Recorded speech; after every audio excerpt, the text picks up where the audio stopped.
ஞானஜோதி ஆய்வு மையத்தின் வணக்கங்கள், வாழ்த்துக்கள். பரோபவ ஆண்டினுடைய பலன்கள் எப்படி இருக்கிறது என்று இன்று நாம் பார்க்க இருக்கிறோம். இந்த ஆண்டு மிதுன ராசி எவ்வாறு பலன்களை பெற இருக்கிறது என்பதை இங்கு நாம் காண இருக்கிறோம். உங்கள் ராசியிலே இருக்கின்ற குரு 7ஆம் இடத்தை பார்த்து திருமணம், சட்ட பூர்வமாக நன்மைகள், குலதெய்வ வழிபாட்டின் மூலமாக நன்மைகள் ஆகியவற்றை இந்த குரு 7ஆம் பார்வையாக நன்மைகளை செய்கிறது.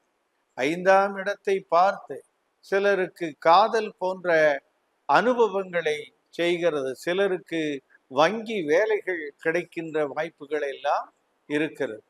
அதே போல கும்பத்தை பார்க்கின்ற குருவால் நீங்கள் ஆன்மீக பயணத்தை மேற்கொள்வீர்கள். ஜூன் 2ஆம் தேதி முதல் இந்த ராசியில் இருக்கின்ற குரு கடக ராசிக்கு 2ஆம் இடத்திற்கு வந்து உச்சம் பெற்று உங்களுடைய வெற்றி மேல் வெற்றியை தொழிலுக்கும் திருமணத்திற்கும் 7-10க்கும் செய்கிறது. குரு சனி புதன் என்ற சாரங்களில் செல்லுகின்ற காலம் தொழில் வளர்ச்சி, வருமான வளர்ச்சி, கேஷ் ஜெனரேஷன், உங்களுக்கு பண புழக்கங்களில் முன்னேற்றம் போன்றவை காணப்படுகிறது. 1-4க்குண்டான இந்த ஆயிலியத்திலே குரு பயணம் செய்கின்ற காலம் உங்களுக்கு புதிய வீடு, வாகனங்கள், வண்டி வசதி, வேளாண்மையில் வெற்றி, மருத்துவத்துறையில் இருப்பவர்கள் மகத்தான வெற்றியை பெறுகின்ற நிலையாக தெரிகிறது. அதே போல 10ல் இருக்கின்ற சனி 8, 9, 10 என்று குறிகாட்டிகளை காட்டி சுயசாரத்தில் செல்லுகின்ற, உத்திரட்டாதியில் செல்லுகின்ற காலம் தொழிலில் வெற்றி, பயணத்தில் நன்மை, தல யாத்திரை போன்றவை நடந்தாலும் 8க்குரியது சனி என்பதால் ஓன் டிரைவிங், தானே வண்டியை இயக்கி செல்பவர்கள் கவனம் கவனம். உங்களுக்கு அன்னதானம் மிக சிறப்பை தரும். ஏனென்றால் சனி உத்திரட்டாதியில் செல்லுகிறது, குரு பூசத்தில் செல்லுவதால் அன்னதானம் இந்த பூச நட்சத்திர காலம் பெரிய வெற்றியை தர இருக்கிறது.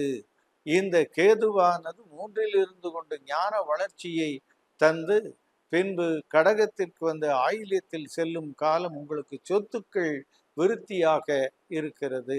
அதே போல 9ஆம் இடத்தில் இருக்கின்ற இந்த ராகு 8ல் கீழே செவ்வாயின் நட்சத்திரத்தில் இறங்குகின்ற காலம் சற்று கவனத்தை கடைபிடிக்க வேண்டும் பயணத்தில்.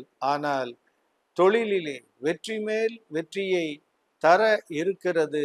ராகு உங்களுக்கு பெருத்த நன்மையை தருகிறது. 11ல் இருக்கக்கூடிய சூரியனும் சுக்கிரனும் அளப்பரிய நன்மைகள், ஞானம் தொடர்பானது, அதே போல குழந்தைகள் தொடர்பானது, வீட்டிற்குண்டான பொருள்கள் சேர்க்கை எல்லாம் நடைபெறுகிறது. 10ல் இருக்கின்ற செவ்வாயும் புதனும் உங்களுக்கு வெற்றி மேல் வெற்றியை ஈட்டினாலும் சுயசாரத்தில், அதாவது சனியினுடைய சாரத்தில் செல்வதால் நீங்கள் பயணத்தை சற்று கவனமாக இருக்க வேண்டும். இந்த மாற்று திறனாளிகள் இல்லத்திற்கு சென்று அவர்கள் வாழுகின்ற இடங்களில், அந்த ஆசிரமங்களில் அன்னதானத்தை செய்யலாம். என்னென்ன உதவி தேவைப்படுகிறதோ, நமக்கு என்னென்ன இயலுமோ அதை செய்வதுதான் இந்த ஆண்டு நீங்கள் வெற்றி மேல் வெற்றி அடைவீர்கள். சொத்துக்கள், வண்டி, வாகனத்தை பெற இருக்கிறீர்கள். புதிய நட்புகள் உங்களுக்கு கிடைக்க இருக்கிறது. தொழிலிலே வெற்றியை அடைய இருக்கிறீர்கள். அப்படிப்பட்ட நீங்கள் இந்த ஏழைகளுக்கு அன்னதானத்தை செய்வதோடு சிவ முருக வழிபாட்டின் மூலமாக பெரிய வெற்றிகளை ஈட்டுகிறீர்கள். ராகு 8க்கு வந்தவுடன் மறக்காமல் துர்க்கை வழிபாட்டை தொடர்ந்து செய்தல் மிக மிக சிறப்பு. மீண்டும் ஒரு முறை நன்றி, வாழ்த்துக்கள். உங்கள் கருத்துக்களை எழுதி அனுப்புங்கள். அதே போல மறக்காமல் சப்ஸ்கிரைப் செய்து சிறந்த பலன்களை பெறுவீர்கள் என்று சொல்லி விடைபெறுகிறோம். வணக்கம்.